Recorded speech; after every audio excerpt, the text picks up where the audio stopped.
the kids are not afraid up till maybe 3rd, 4th, 5th grade, and they get kind of jaded, and they're afraid, theirs doesn't look as good as somebody else's. And that's when I tell everybody in the room, and I believe it, that everybody is an artist, okay? Just because theirs doesn't look like yours does not mean that it's not great artwork. A lot of times it is. The kids tend to also, tag somebody in the room as like, oh, they're the best artist, and they don't try sometimes.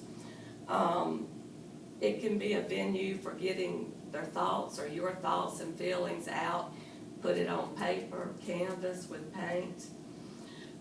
It's a great way to help students gain focus and keep it, because if you're finishing an art project, a lot of times it takes hours and days and weeks.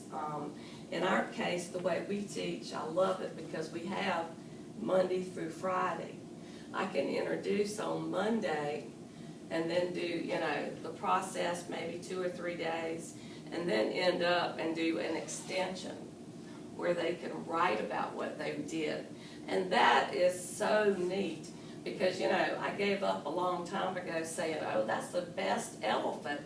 And they go, Miss Dixon, that's a mouse. So I quit guessing, and you shouldn't either, you should always say, tell me about your artwork. And then that gives them a way to, speak about it.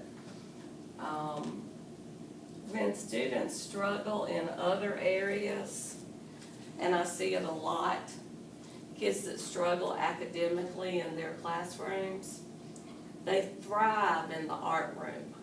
And it's your least suspected child. And it's so funny when we talk at meetings, the teachers will say, well, they don't participate as much in my area. And it works that way for me too. Sometimes they like dance better. Sometimes they are better at sports. But then I have my kids that are good at art too. But I think most of the kids enjoy art if given the opportunity to do it and the materials to do it with. Over my years, I've only seen a few students that don't love using clay of any type. I remember at A.C. Moore, I had one child that was, it was an aversion for him, something about the texture of it, but most people love it. Art promotes thinking outside the box, of course. It urges students or artists to take pride in their work. It gives them self-esteem. It teaches patience and effort, and it pays off with the end product. It promotes creative and individual ideas. And here's one point that I really, really drive home with the kids is in art room, I'm not making you perfect. You don't need to do it perfect. And they know that. It's all about personal best. It's not about trying to be perfect.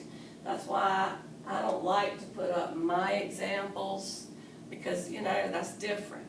I like to have kids' examples up there. Like those are 2 first-grade kids did these. And I'm showing this week's group, how to do a collage. And some of them, have to have a refresher on it. That might be a while since they've done one.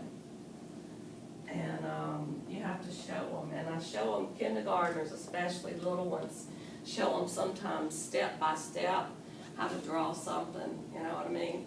Because it's overwhelming even for an adult to hear, okay, draw me a horse. And you go, I can't draw a horse.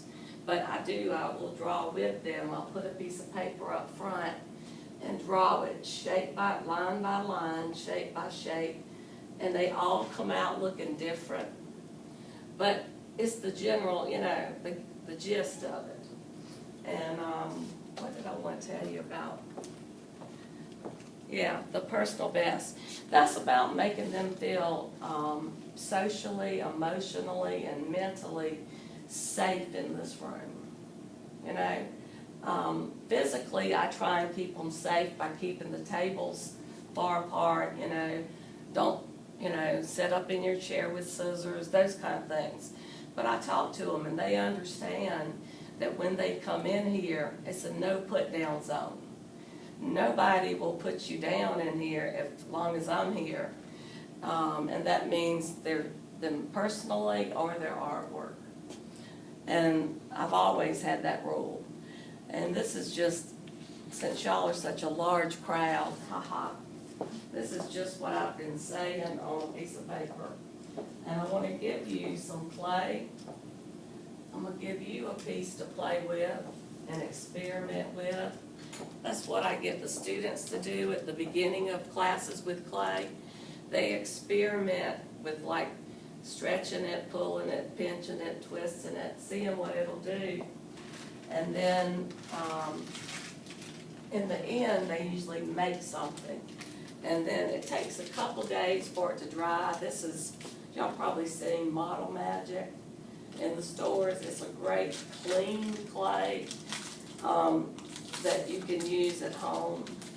Different from Play-Doh because it dries. Right. Well, this dries, but it doesn't crack like Play-Doh cracks so much. And with this, when it's dry, you can take like markers and you can color on it. And it'll usually keep the color pretty good. Play-Doh cracks so much. Is this what you made the pinch pots out of? Yeah, the little ones, yeah, usually. And then I like to, because I have a kiln, then I like to work up to letting them use the earthenware clay. I do have clay, you know, from the earth. What age do you start out? To start out with, well, as kindergarten. Okay. We just hadn't got that far yet. We're, you know, still doing our Model Magic ones. And here's a pack to take home.